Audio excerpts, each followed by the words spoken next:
সজনে পাতা একটি সাধারণ সবুজ পাতা, কিন্তু এর উপকারিতা জানলে আপনি অবাক হয়ে যাবেন। আয়ুর্বেদ ও প্রাচীন চিকিৎসায় সজনে পাতাকে বলা হয় ৩০০ রোগের প্রতিষেধক। তাই আজকের ভিডিওতে জানাবো কেন সজনে পাতাকে সত্যিকারের সুপারফুড বলা হয়।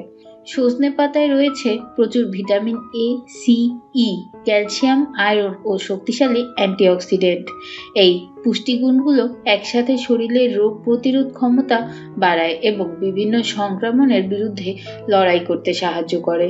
নিয়মিত সজনে পাতা খেলে শরীর ভেতর থেকে শক্তিশালী হয়ে ওঠে। রক্তশূন্যতা দূর করতে সজনে পাতা দারুণ কার্যকর।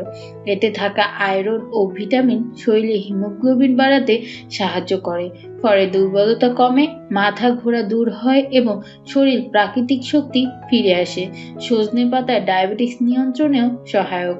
এটি রক্তে শর্করার মাত্রা স্থিতিশীল রাখতে সাহায্য করে এবং ইনসুলিন কার্যকর ক্ষমতা উন্নত করে। পাশাপাশি এটি কোলেস্টেরল কমিয়ে হৃদযন্ত্রকে সুস্থ রাখে।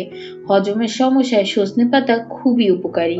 এতে থাকা ফাইবার হজম শক্তিশালী করে, কোষ্ঠকাঠিন্য ও গ্যাসের সমস্যা কমায়। একই সাথে এটি লিভার পরিষ্কার রাখতে এবং শরীর ডিটক্স করতে সাহায্য করে। ত্বক ও চুলের যত্নেও সজনে পাতার ঝুরি নেই। এটি ত্বকে প্রাকৃতিক উজ্জ্বলতা আনে, ব্রণ ও দাগ কমাতে সাহায্য করে এবং চুলের গোড়া মজবুত করে চুল পড়া কমায়। সজনে পাতা সবচেয়ে ভালো খাওয়া যায় হালকা ভাজি, স্যুপ বা ভর্তা করে। খুব বেশি রান্না করলে এর পুষ্টিগুণ নষ্ট হয়ে যায়। সপ্তাহে ৩ থেকে ৪ দিন সজনে পাতা খাওয়াই যথেষ্ট। সবশেষে বলা যায়, সজনে পাতা শুধু একটি সবজি নয়, এটি একেবারে প্রাকৃতিক সুপারফুড। নিয়মিত খেলে শরীর সুস্থ, শক্তিশালী ও রোগমুক্ত। ভিডিওটি ভালো লাগলে লাইক দিন, শেয়ার করুন এবং এমন স্বাস্থ্যকর ভিডিও পেতে চ্যানেলটি সাবস্ক্রাইব করতে ভুলবেন না।